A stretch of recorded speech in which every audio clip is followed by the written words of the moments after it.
오늘도 한 주 시작하기 앞서서 주말 영상 준비를 했습니다. 간단하게 시황 체크하고요. 돈이 몰렸던 섹터 알아보도록 하겠습니다. 자, 일단 오늘은 좀 시황 체크에 대해서 중요하게 짚고 넘어가야 되는 문제가 있죠. 다들 이미 아셨겠지만 미국에서 좀 중요한 악재가 나왔습니다. 그게 뭐냐면은 바로 이겁니다. 자, 미국에서 16번째 규모의 실리콘밸리 은행이 하루 만에 파산을 했다. 뱅크런으로부터 시작을 해서 이 여파가 어디까지 연결이 될 것인가가 좀 굉장히 관심을 갖고 있습니다. 우리는 트라우마가 있어요. 어떤 트라우마가 있죠? 2008년도 금융위기 때 리먼 브로더스 파산으로 인해서 전 세계적으로 금융위기를 겪었습니다. 그러면 그때처럼 은행의 파산이니까 이거 굉장히 위험한 거 아니야? 라고 생각하면서 많은 투자자들이 지금 민감하게 반응할 수 있다는 거예요. 아직까지는 시장이 그래봤자 하락을 해봤자 뭐 한 단기적으로 3%, 4% 정도 하락을 한 거지만 설마 이게 이제 시작이 아닌가 라는 거에 대해서 많은 사람들이 지금 현재 두려움에 빠지고 있다는 겁니다. 심지어 다양한 뉴스들, 유튜브 채널, 매체에 따라서도 굉장히 제목들이나 이런 것들이 자극적이어서 지금 당장 엄청나게 위기가 올 것처럼 표현을 하고 있습니다. 자, 이렇게 봤을 때 과연 우리가 좀 시장에서 객관적으로 좀 중립적으로 보면서 판단을 한다면은 어떻게 봐야 될 것인가에 대해서 고민을 해볼 필요가 있어요. 그래서 여기에 따라서 제 생각을 좀 말씀을 드리자면은 우리나라 증시 또는 미국 증시 마찬가지로 최근에 우리 세계 증시가 어떤 거에 민감하게 움직였죠? 작년부터 계속 민감하게 움직였던 이슈는 단연코 매크로 지표, 즉 금리와 그 다음에 인플레이션에 대해서 굉장히 민감하게 움직였습니다. 인플레이션이 감소가 되고 있고 줄어들고 있다. 그래서 금리 인상의 속도가 줄어들 것이다. 또는 반대 케이스로 금리 인상을 더 많이 할 것이다. 우리는 여기 이런 이슈에 따라서 증시의 희비가 계속 엇갈리고 있었습니다. 근데 그 와중에 물론 갈럼들은 가고 주도주들이 나왔죠. 그런데 이제는 포인트가 달라졌어요. 그 매크로 지표에서 확실하게 우리가 경기 침체가 온다 만다 막 이렇게 말로만 하고 있었지만 지금 보지 않았느냐. 이렇게 은행이 파산을 하고 은행이 파산을 한다는 거는 그만큼 경기가 안 좋다는 거고 여기에서 연쇄적으로 다른 스타트업이나 다른 기업들까지도 파산을 하고 다 위기가 올 수밖에 없다. 그래서 이제 실업률이 급증하기 시작하고 우리는 추후에 후행 지표인 이런 실업률을 보게 될 것이다. 이렇게 보고 있다는 거예요. 이런 상황들을 봤을 때는 객관적으로 악재가 맞습니다. 기존에 봤던 매크로에서 벗어나서 새로운 트리거가 생긴 거예요. 그런데 이런 새로운 트리거가 당장 다이렉트로 금융위기로 연결돼서 시장이 무너질까에 대해서는 그러지 않을 수 있다.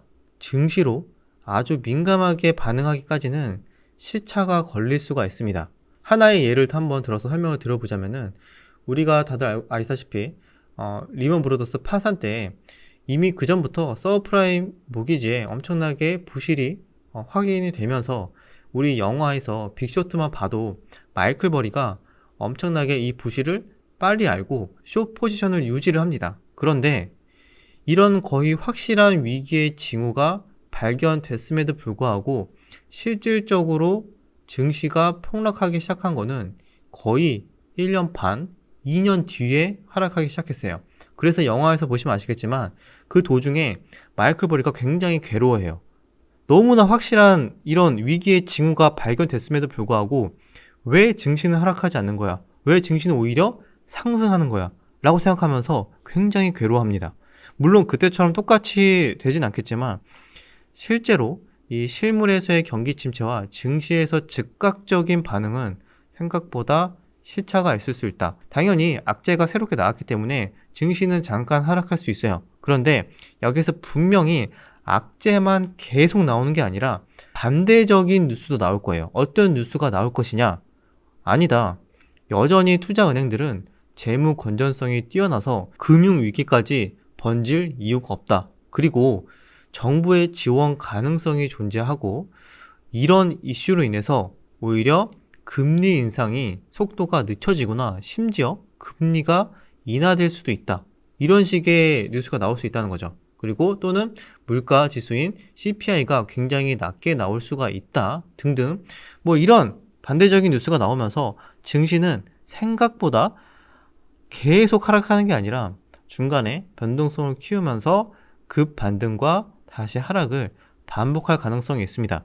그래서 우리는 실제로 시장에서 매매를 하고 투자를 하는 사람들의 입장을 봤을 때는 악재가 맞다. 하지만 다이렉트로 금융위기로 하락한다기보다는 시차가 존재하며 중간에 변동성을 활용해서 충분히 우리는 매매 초과 성과를 낼 수 있다라는 게 제 개인적인 생각입니다.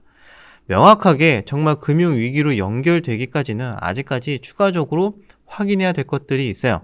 차트상에서도 그렇고요. 여러 가지 종목들의 징후에서도 아직까지는 좀 더 확인할 게 필요하다는 게 제 개인적인 생각입니다. 지수로 간단하게 볼까요? 자, 미국의 다우 존스 지수입니다. 확실하게 제가 말씀드린 것처럼 악재가 새롭게 나오니까 기존의 이런 박스권의 추세를 이탈하는 모습이 나와줬습니다. 여기에서 본다면은 이렇게 하락 추세가 이탈이 된다? 그럼 기존의 여기에 지지 라인이 이제 지지에서 저항으로 바뀌게 됩니다. 그러면은 다시 뉴스가 나오면서 좋은 뉴스가 나오면서 시작을 하더라도 반등 이후에 다시 하락을 할 수가 있다. 그렇게 본다면은 단기 하락 추세의 시작의 가능성이 있기 때문에 보수적인 관점은 유지하되 우리가 알고 있는 뭐 쉬지도 않고 한 번에 막 이렇게 하락하는 이런 흐름은 아니기 때문에 이런 변동성을 활용한 트레이딩 계속 볼 수가 있다. 나스닥도 마찬가지 추세가 확실히 꺾였다는 걸 알 수가 있어요. 왜? 고점이 계속 낮아지고 있다는 게 확인이 되고 고점뿐만이 아니라 저점도 낮아지고 있다는 게 확인이 됐습니다. 우리는 흔히 이거를 하락 추세라고 말을 합니다. 전저점까지는 아직 꽤 많이 남아있지만 충분히 이번 이슈로 인해서 전저점 테스트를 할 수 있는 만큼 당분간 보수적인 관점 유지가 필요하다 이렇게 정리를 할 수가 있습니다. 국내 증시를 한번 볼까요? 코스닥은 굉장히 양호한 추세로 보이지만 최근 들어서 계속 한 번도 이탈하지 않았던 20일 이동평균선을 이번에 처음으로 이탈할 것으로 예상이 됩니다. 이렇게 이탈이 된다면은 마찬가지로 다시 반등이 나오더라도 추가적인 하락이 나올 수가 있다. 그러면은 기존의 주도주는 확실하게 꺾일 확률이 높겠죠? 그렇게 본다면 종목을 선정을 할 때 좀 더 고민을 할 필요가 있다는 거예요. 자, 시장이 이렇게 꺾이기 시작했는데 그러면은 매매를 안 해야 되는 거 아니냐라고 생각할 수 있어요. 확실하게 저도 좀 놀랐습니다. 왜? 아니 최근만 해도 우리 아시잖아요. 코스닥에 거래대금이 막 10조, 12조 터지면서 정말 빵빵하게 터지면서 매매할 만한 종목들이 너무 많았습니다. 그런데 어떻게 이렇게 분위기가 순식간에 바뀌게 되었는지 생각해보니까 놀랍기도 한데 어쨌든 지금 현재 결과론적으로 제가 차트 정리하고 관심 종목을 정리하고 보니까 종목 수가 확 줄어들고 매매할 만한 종목들이 많이 감소한 게 사실입니다. 이런 종목 수의 감소는 증시의 부정적인 전조 증상이기도 합니다. 그래서 조심해야 되는 구간이 맞구나. 그럼에도 불구하고 양호한 종목들, 양호한 차트가 무엇이 있는지 한번 보도록 할게요. 자, 일단 첫 번째로 봤을 때는 전체 섹터를 봤을 때 가장 양호한 추세를 유지하고 있는 테마는 원전밖에 보이지가 않습니다. 원전에서 이런 한정 기술, 한정 KPS, 두산 에너빌리티, G2 파워, 피코그램, 일진 파워 등등.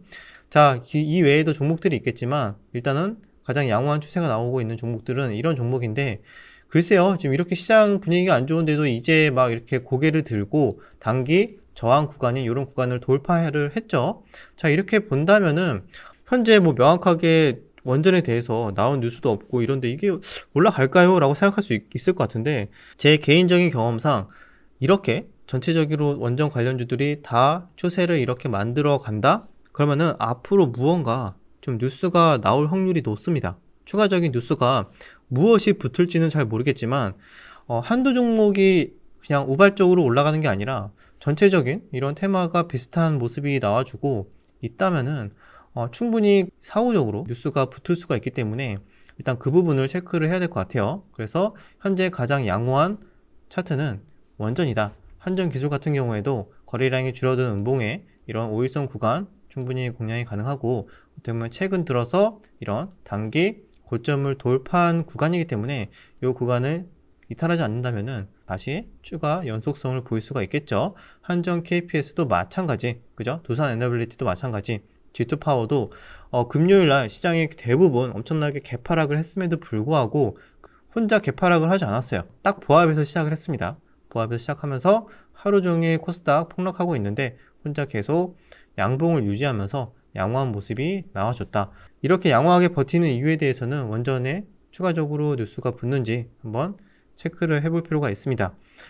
자, 그 다음으로 봤을 때는 로봇에서 좀 개별 호재가 붙은 로봇주예요. 예를 들면은 이렇게 현대차가 로봇주 내에서 지분 투자를 검토하고 있다라는 뉴스가 나오면서 거기에 대한 기대감으로 올랐던 종목이죠. SPG, 그 다음으로는 다른 개별 호재도 붙으면서 유일 로보틱스, 그 다음에 우림 PTS, SP 시스템스 이런 종목들이 전반적으로 기존의 로봇주와 살짝 다른 모습을 보여주고 있어요. 기존의 로봇주 같은 경우에는 레인보우 로보틱스, 로보스타, 티즈 등등 이런 종목들은 오히려 단기적으로 추세가 꺾이는 모습이 나와줬지만 다른 로봇주들은 이제 좀 단기 고점을 돌파하는 모습이 나와줬다. 그래서 여기 내에서도 일단 당장 현대차 관련해서 뉴스가 나오거나 소멸이 되지 않는다면은 기대감이 살아있다는 전제 하에서 차트 베이스 이런 눌림 공략이 가능하다라고 볼 수가 있습니다. 그래서 이런 로봇주들 함께 볼 수가 있다. 그럼 기존에 강의던 로봇주들은 끝났나요? 끝났다고 볼 수는 없고 오히려 추가적인 하락 아니면은 단기 지지 라인에서 버텨주는 모습이 나와준다면은 충분히 기술적 반등 노리는 전략이 가능하다 이렇게 말씀드릴 수가 있습니다.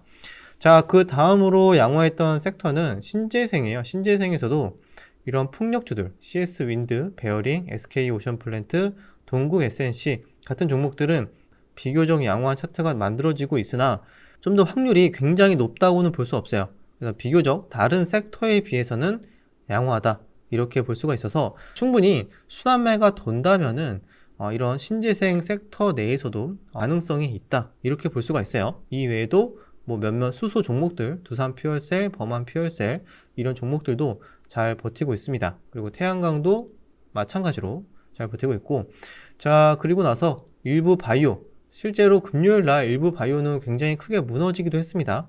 그럼에도 불구하고 버티고 있는 이런 셀트리온 종목이나 또 몇몇 이런 개별 이슈가 있는 메지온이나 아니면 HLB 관련 종목들, 그룹주들 이런 종목들은 또 비교적 잘 버티고 있기 때문에 또 이런 바이오 몇몇 종목은 또 순환매가 될 수가 있다 이렇게 가볍게 체크를 할 수가 있고, 그러면은 지금까지 굉장히 강했던 2차전지 패배떨이 이거 이제 정말 다 끝난 건가요? 라고 생각할 수 있겠지만 사실 이렇게 2달 넘게 주도주의 역할을 하고 강력하게 올랐던 종목이 한 번에 끝나는 경우는 거의 없습니다. 그래서 단기적으로 하락이 나오더라도 기술적 반등 또 세게 나오면서 이렇게 반등 나오면서 하락이 나올 수가 있기 때문에 이런 2차전지 패배떨이 관련 종목들도 충분히 지지라인 분석 다음 타점을 노릴 수가 있습니다. 그죠? 그리고 이렇게 종목들 봤을 때는 금요일날 오히려 리튬 이런 강원 에너지나 또 전고체 이소화학 같은 종목들은 반등이 또 세게 나왔죠.